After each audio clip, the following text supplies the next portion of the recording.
오늘 말씀은 세례 요한이 탄생하는 그 본문 내용입니다. 우리 내용 너무나 잘 알듯이 세례 요한이 탄생할 때 그 집안에 무슨 일이 생겼습니까? 세례 요한이 탄생하고 난 다음에, 이 아이가 탄생하고 난 다음에 8일째 되는 날에 할례를 합니다. 그런데 할례를 할 때 유대인들의 전통은 그때에 태어난 아이의 이름을 짓게 되는 것입니다. 이 이름 짓는다는 것이 굉장히 중요하죠.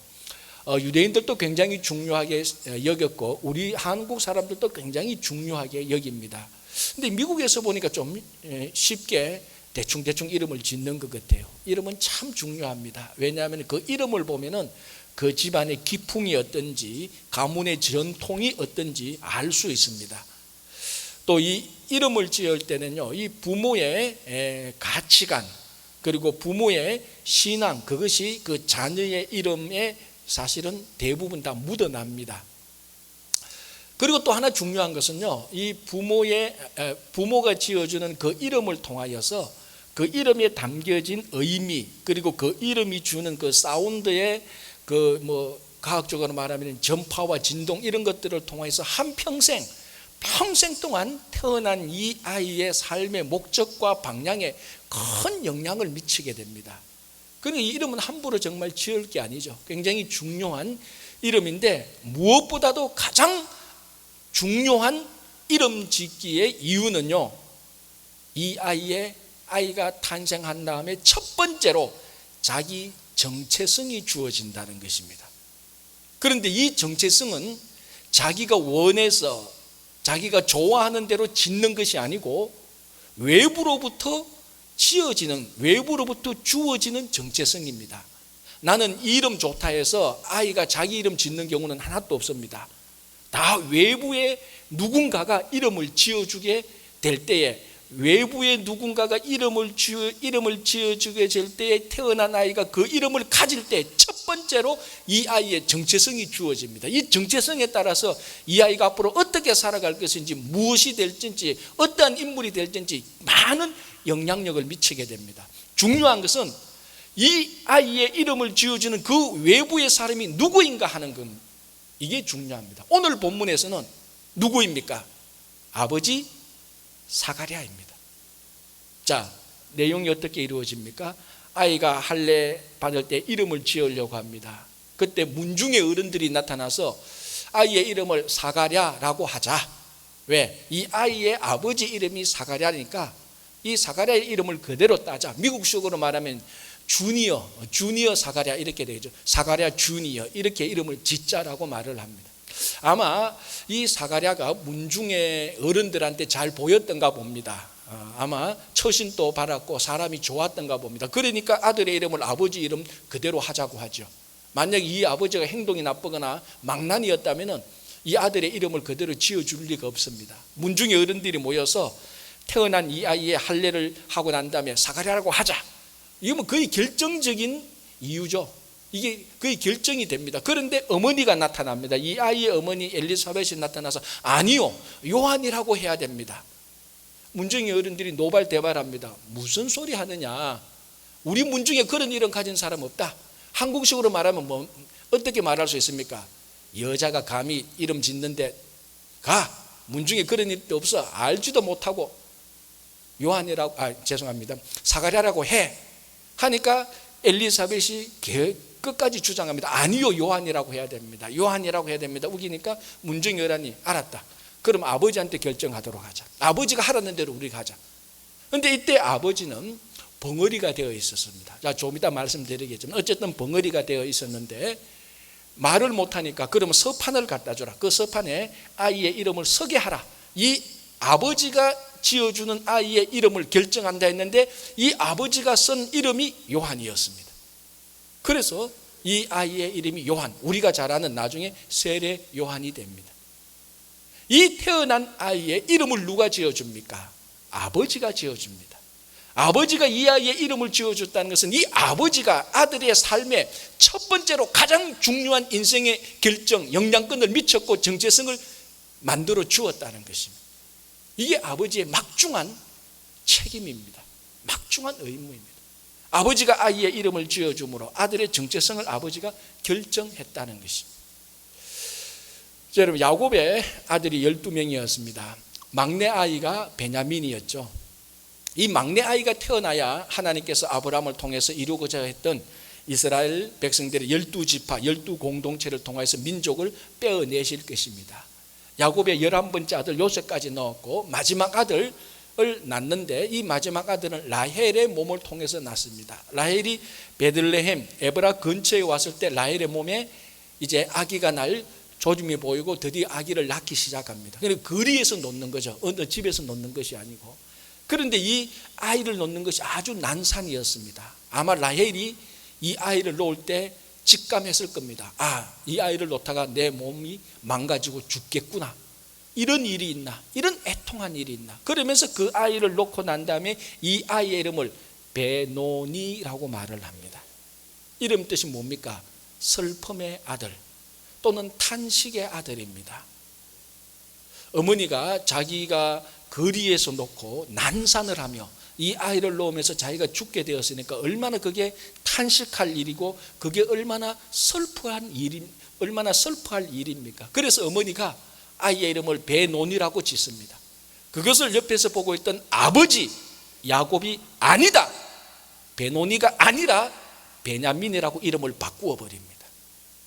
베냐민은 무슨 뜻입니까? 오른손의 아들. 슬픔의 아들이 오른손의 아들로 바꾸어집니다. 이름이 바꾸어지는 것은 정체성이 바꾸어지는 것하고 똑같습니다. 성경에서 오른손은 능력의 상징이 있습니다. 그러니까 능력의 아들로 바꾸어 버립니다. 또는 이 오른손은 가장 최측근의 그런 의미도 있습니다. 그래서 이 아들이 야곱이 가장 사랑했던 아내 라헬의 아들이니까, 그리고 라헬이 사랑했던 아들이 죽으니까 라헬이 죽는 것 대신으로 가장 사랑하는 아들, 최측근의 아들이라는 그런 의미도, 오른손의 아들이라는 의미도 들어가 있다고 합니다. 슬픔의 아들이, 탄식의 아들이 능력의 아들로, 사랑의 아들로 바뀌어집니다. 누가 그걸 바꿉니까? 아버지가 바꾸었습니다. 아니다, 너는 슬픔의 아들이 되어서는 안 된다. 탄식하는 인생을 살아서는 안 된다. 너는 능력으로 살아야 되고 너는 사랑으로 살아야 된다. 그 인생의 정체성을 아버지가 결정합니다. 그래서 이때 태어난 아이가 베냐민이 되는 것입니다. 앞으로 이 베냐민은 우리가 계속해서 쭉 봐지만 정말 베노미로 사는 것이 아니고 살아가는 것이 아니고 베냐민, 능력의 아들, 사랑의 아들로서 아버지로부터 사랑받고 가족에게 사랑받고 앞으로 그렇게 살아가게 되는 것입니다. 중요한 것은 아버지가 자녀의 인생을 결정할 만큼 정체성에 막중한 영향을 미치게 된다는 것입니다. 오늘 본문에도 어느 누가 이 태어난 아이의 정체성을 결정하지 못했습니다. 누가 결정합니까? 아버지가 결정했습니다. 여러분, 오늘 아버지 주일을 맞이하여서 우리 신앙의 아버지가 해야 될 가장 중요한 일 가운데 하나는 우리 자녀들에게 우리 아버지가 삶의 정체성을 결정해 줘야 됩니다. 그런데 그 삶의 정체성을 결정하는 핵심 요인이 무언가 하면은, 사가랴는 그 아들의 이름을 요한이라고 했습니다. 왜 요한이라고 했습니까? 자기가 그 이름을 좋아서 요한이라고 했습니까? 아니면 장명소에 가서 받아온 이름입니까? 아닙니다. 그 이름은 하나님이 정해준 이름입니다. 또 하나는, 우리는 이 세상에서 정말 좋아 보이는 것, 세상이 칭송하는 것, 그 정체성을 자녀들에게 자꾸 심어주려고 합니다. 자, 우리들은 이민자입니다. 대부분의 사람들은 아메리카 드림을 좋아합니다. 이 아메리카 드림이 나쁘다는 말은 절대로 아닙니다. 그런데 이 아메리카 드림을 우리 자녀를 통해서 계속해서 실현하고자 그 정체성을 심어 주려고 하는 많은 대부분의 아버지들이 있습니다. 다시 말씀드리지만 그건 나쁜 것은 아니지만 그 아메리카 드림이 반드시 하나님이 원하시는 드림이 아닐 수도 있다는 것입니다. 우리 이민자들의 큰 함정이 바로 그겁니다. 우리가 우리 자녀들에게 심어줘야 될 정체성은 이 미국이 제일 좋아하는 아메리카 드림이 아니라 하나님이 제일 좋아하는 하나님의 꿈을, 그 꿈의 정체성을 자녀들에게 전달해 줘야 되는 것입니다. 그게 아버지고, 그 아버지 사가랴는 오늘 그 태어난 아이에게 요한이라고 말을 하므로 하나님이 이 요한이라는 이름을 좋아하기 때문에 이 요한으로 살아가라고 그 아들의 인생의 정체성을 결정해 주었습니다. 자, 오늘 우리들의 오늘 여기서 예배드리는 대부분의 공통점이 뭔가 하면 이민자들입니다. 저도 이민 올 때 여러 가지 이민에 대해서 고민하고, 사실은 이민 오려고 온 건 아닙니다. 공부하고 빨리 한국으로 돌아가려고 그러는데 하나님이 발목을 잡아가지고 이민자가 되었는데, 이 이민자가 되면서 이런저런 고민을 하고 글도 읽고 하는데 누가 참 재밌는 말을 했더라고요. 누가 언제 어디서 했는지는 모르지만 이민은 어떤 의미에 있어서 제2의 탄생이다, 이렇게 말을 합니다. 가만히 듣고 보니까 기분 나쁘기도 하고 수긍이 가요. 이 나이에 뭘 탄생하느냐고. 나는 예수로 거듭나서 제2의 탄생했는데 또 제2가 뭐냐고. 가만히 들으니까 왜 제2의 탄생이라고 말을 하는가 하면, 이민을 오게 되면은 한 아이가 태어나는 그 과정을 다 거쳐야 됩니다. 한 아이가 태어나면은 아이가 태어나는 뭐 신고도 하고, 한국말로 하면 동사무소 가서 출생 신고도 하고, 아이디를 받아야 되고, 요즘은 모르겠습니다. 주민등록 등본에 올리고 뭐 호적 등본에 올리고, 한 아이가 태어나면 그런 절차를 다 밟아야 되는데 우리가 이민 오면서 하는 일이 다 그거 똑같이 해야 됩니다. 이민국에 내 주소가 어디며 내 뭐 하는 것을 다 알리고 나중에 아이디를 받아야 됩니다. 이민 와서 살아가는, 이민 공항에 내려서부터 살아가는 이 과정을 가만히 보니까 한 아이가 태어나서 하는 과정을 똑같이 합니다. 가만 보니까 이게 제2의 탄생이 맞습니다. 이민은. 오늘 아버지 주일을 맞이하면서 여기 많은 아버지들이 있습니다. 저도 아버지입니다. 어떤 아버지이든지 간에 우리는 하나님 아버지를 믿고 섬기고 있습니다. 하나님 아버지가 우리들에게 주는 정체성, 그 목적, 그 가치, 그것을 가지고 살아가는 것이 참된 하나님 아버지를 모시는 자녀들의 바람직한 삶이 됩니다. 자, 이 사가랴가 하나님께서 전해주신 대로 그 태어난 아들에게 요한이라고 말을 했습니다. 이제 이 아이의 정체성을 결정했습니다. 끝났습니다. 그런데 오늘 성경 보면 여기서 끝나는 게 아니고 서판에 요한이라는 이름을 서자마자 이 사가랴의 입이 열리고 혀가 풀려졌습니다. 무슨 말인가 하면요, 이전에 사가랴는 말 못하는 벙어리였습니다. 언제부터? 약 10개월 전부터. 자, 화면을 돌려서 앞쪽으로 좀 돌아가야 됩니다. 이 사가랴의 직분은 제사장입니다. 제사장이 자기 순서에 따라서 성소에 들어가서 제사, 하나님께 예배를 드립니다. 그날 사가랴가 자기 순서에 따라서 제사장 사가랴가 성소에 들어가서 제사를 드리는데 하나님이 보내신 천사 가브리엘이 나타나서 이 아버지 사가랴에게 수태고지를 합니다. 너가 아들을 낳을 것이고, 그건 아니고 너의 아내 엘리사벳이 아들을 낳을 것이다. 그런데 그때 수태고지, 하나님의 명령을 들을 때 이 제사장 사가랴는 믿지 못했습니다. 어떻게 내 아내, 늙은 아내가 아들을 낳겠습니까? 그 말을 믿지 못하고 불신했습니다. 그 순간부터 하나님께서는 불신, 믿음 없는, 불순종하는 이 제사장 사가랴에게 입을 막아버리고 혀를 묶어버렸습니다. 그때부터 말을 못하게 되어서 오늘 요한이 이름을 짓는 요 순간까지 약 10개월 동안 말을 못하게 되었습니다. 자, 제사장이 말을 못하게 되었다는 것은 심각한 결격 사유를 말해줍니다. 엄밀히 말하자면 제사장이 말을 못하면 제사장의 직분을 더 이상 감당할 수가 없습니다. 왜냐하면 제사장이 성소에서 제사를 드리고 성소에서 나와서는 반드시 제사장이 백성들에게, 성소 밖에서 기다리고 있는 백성들에게 제사장만이 할 수 있는 하나님의 복을 선포해야 됩니다. 그 성소에서 제사장이 예배드릴 때 백성들이 밖에서 기다리는 이유가 떡을 먹으려고 기다리는 것이 아니고, 성소에 들어갔던 제사장이 나와서 자기들에게 축복해주는, 그 제사장만이 축복해주는 그 말씀을 들으려고 기다리고 있었는데, 이 제사장 사가랴가 들어갈 때는 멀쩡하게 말을 했는데 성소에 들어갔다 나올 때는 말을 못합니다. 그래서 우리 누가복음 1장 25, 26, 27, 28을 보면은 몸짓으로 그냥 바디랭귀지로 축복하는 흉내를 냅니다. 제사장이 반드시 해야 될 선포를 못했습니다. 복의 선포를. 이 제사장이 하는 선포는요, 지금 또 유대인 회당에서 랍비가 그대로 합니다. 우리가 잘 아는 민수기 6장 24, 25, 26절에 나오는, 하나님께서 여러분들에게 복을 주셔서 하나님은 여러분들을 지키시고 하나님은 여러분에게 은혜를 주시고 하나님은 여러분들에게 평강 주시기를 원합니다. 이 위대한 구약 성경에서 가장 아름다운 하나님의 복의 선포 가운데 하나인 이 복의 선포를 제사장이 해야 되는데, 오늘 이 사가랴가 입이 다치고 혀가 묶여져서 그 제사장의 선포를 못합니다. 그래서 백성들이 이상하게 생각하죠. 입이 묶여서, 입이 다쳐서 제사장은 자기의 직분을 감당하지 못합니다. 자, 이거보다 더 심각한 결격 사유가 무엇인가 하면은 아버지의 역할을 감당하지 못하게 됩니다. 무슨 말인가 하면은, 아니, 말 못하는 아버지가 세상에 얼마나 많고 말 못하는 아버지가 얼마나 좋은 아버지가 많은데 왜 말을 못한다고 아버지 역할을 못하는가? 여러분, 구약으로부터 이 시대까지만 해도 아버지의 가장 중요한 역할 중에 하나가 자녀들에게 복을 선포하는 것입니다.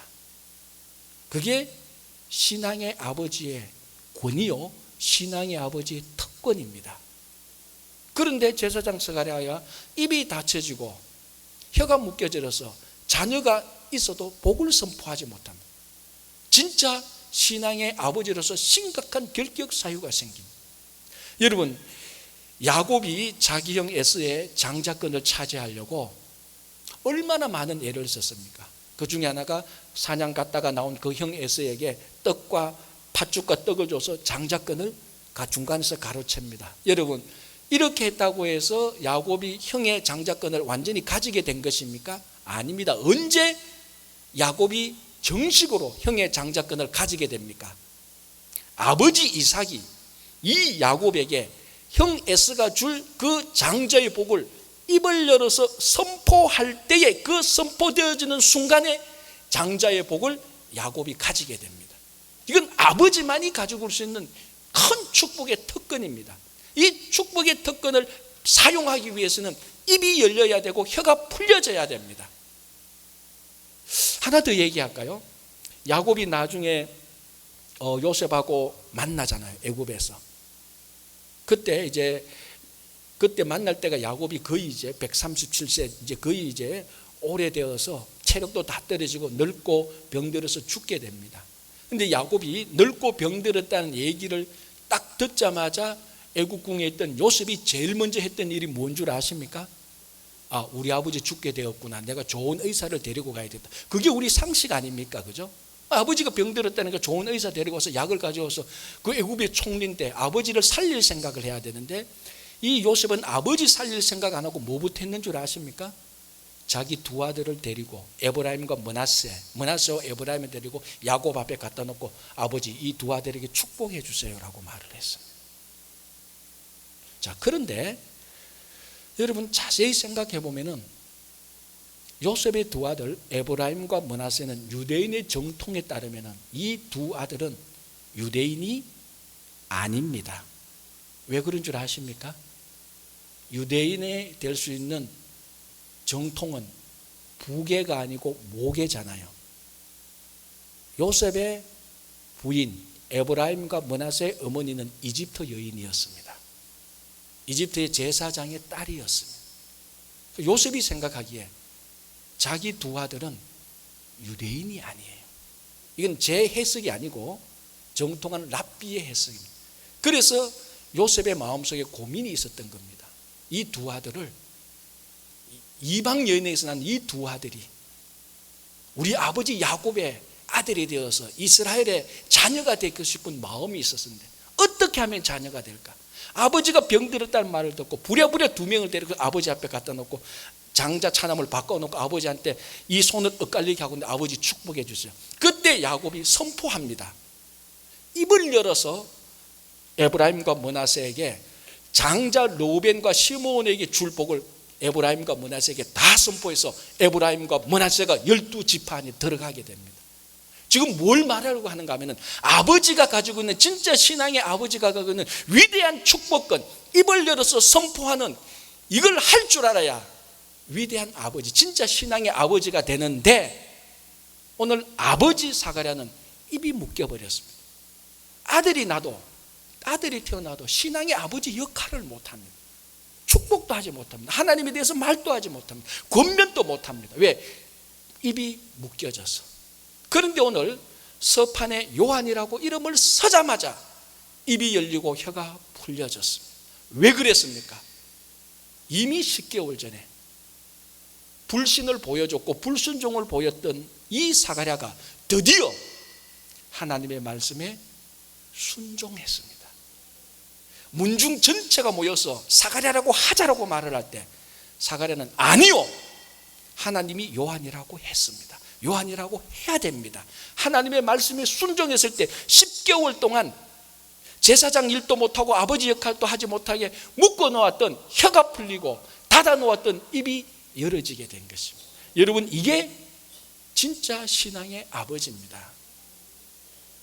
제가 한 12년 3년 전에요, 어떤 한 신문을 봤는데 그 시카고 트리뷴지에 나타난 것을 누가 번역해서 봤는데요, 그게 좋은 아버지가 되는 12가지 방법이 있어요. 제가 한번 읽어드릴게요. 여러분들이 좋은 아버지인지 한번 확인해 보시기 바랍니다. 몇 가지 자신 있는가 한번 확인해 보시기 바랍니다. 1번, 함께 있기.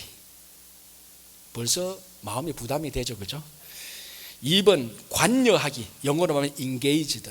그러니까 애들이 좋아하는 놀이에 같이 관여하는 거. 3번째, 모범적인 역할 모델 되기. 서서히 이제 포기하기 시작하죠. 4번째, 애정 표현하기. 이거 잘하는 남자도 있는데 저는 참 안 돼요. 제가 4번에서 다 포기했습니다. 5번, 공평하기. 자녀들도 공평하게 다루고 밖에 나가서 인종이나 차별하지 않고 공평하기. 6번째, 놀아주기. 7번째, 존중하기. 리스펙트. 자녀들을 존중해주고 주변의 사람들을 존중하는 모습을 보여줄 것. 8번째, 믿을 만한 모습을 보여주기. 9번째, 인내하기. 이것도 쉽지 않습니다. 아들 둘 한번 키워보십시오. 인내가 되는가? 쉽지 않아요. 10번, 지지해주기. 아들을 서포트해주기. 그래도 좀 낫죠, 그죠? 11번, 품위 지키기. 만만치 않습니다. 12번은 자신이 있습니다. 자녀들에게 술 취한 모습을 보여주지 않기. 딱 읽으면서 제가 12번에만 동그라미 딱 치고 나머지는 하나도 동그라미 칠 수가 없었어요. 점수로 매기니까 10점도 안 돼요. 10개 중에 하나를 맞춰야 10점인데 12개 중에 마지막 12번은 요거는 내가 한 번도 해준 적이 없다. 자녀들한테 술 취한 모습을 보여준 적이 없으니까 요거는 동그라미 치고, 뭐 동그라미 좀 칠 거 있나 아무리 기울여 봐도 동그라미 칠 수가 없어요. 좋은 아버지가 아니구나, 포기했어요. 마음이 굉장히 무거워요. 좋은 아버지가 돼야 되는데 이 항목에 의하니까 안 돼. 야, 이건 미국식이야. 미국 신문이야. 무시해. 그래도 마음이 한켠에 찝찝합니다. 자, 여러분, 이 12개 가운데 이걸 꼭 아버지 말고 어머니도 한번 생각해요. 몇 개 동그라미 칠 수 있습니까? 6개 이상 동그라미 칠 수 있는 사람 아마 거의 없을 겁니다. 그러면은 좋은 아버지가 안 됩니까? 안 될 수가 있죠. 그러나 가장 위대한 선지자 세례 요한의 아버지 사가랴는 이 12개 항목을 몰랐어도, 이것을 지키지 않았다 할지라도 가장 위대한 아버지가 되었습니다. 왜 그런 줄 아십니까? 그 마음에 하나님이 있었고, 오늘 1장 67절에 그 부친 사가랴가 성령의 충만을 받아라고 되어 있습니다. 제가 이번에 설교 준비하면서 창세기 1장부터 다 찾아보지를 못했습니다. 성경 구절도 찾고 이렇게 막 해봤는데, 제가 찾아본 거에 의하면, 혹시나 제가 못 찾아서 나중에 발견하면 꼭 용서해 주시기 바랍니다. 제가 찾아본 거에 의하면 성경 전체를 통하여서 아버지 누구라고 말하면서 성령 충만했다 말하는 사람은 아무도 없었습니다. 1장 67절에 사가랴가 성령 충만했다 그래도 됩니다. 그런데 이 사가랴 앞에 그 부친 아버지란 말을 붙입니다. 핵심은 뭔가 하면은 사가랴가 성령 충만했다는 말도 되지만은 정말 우리가 놓쳐서는 안 되는 것은 그 아버지가 성령 충만했다는 겁니다. 아버지가 성령 충만했다는 것. 여러분이 좋은 아버지가 되는 12가지, 이걸 무시하지 마십시오. 지키십시오. 그러나 이것을 뛰어넘는 정말 좋은 아버지는 이 12가지 가운데 몇 가지 지키고 몇 가지 못 지키는 그것이 아니고, 아버지가 성령 충만한 것. 그것은 이 12가지, 아니 아버지가 조금 100가지가 나타나도 정말 이 아버지가 성령 충만하게 될 때 진짜 신앙의 아버지가 됩니다. 그 마음에 하나님이 있으니까. 이 성령 충만한 아버지는 자기 자녀들에 대하여서 하나님에 대해서 얘기할 수 있습니다. 하나님의 나라에 대해서 얘기할 수 있습니다. 복음에 대해서 말할 수 있습니다. 하나님의 나라가 이런 곳이라고, 하나님의 나라가 필요한 현장에 같이 데리고 가질 수가 있습니다. 이런 아버지가 되는데 공부 잘할 필요가, 돈이 많아야 됩니까? 권력이 있어야 됩니까? 인물이 잘생겨야 됩니까? 아닙니다. 성령 충만하면 됩니다.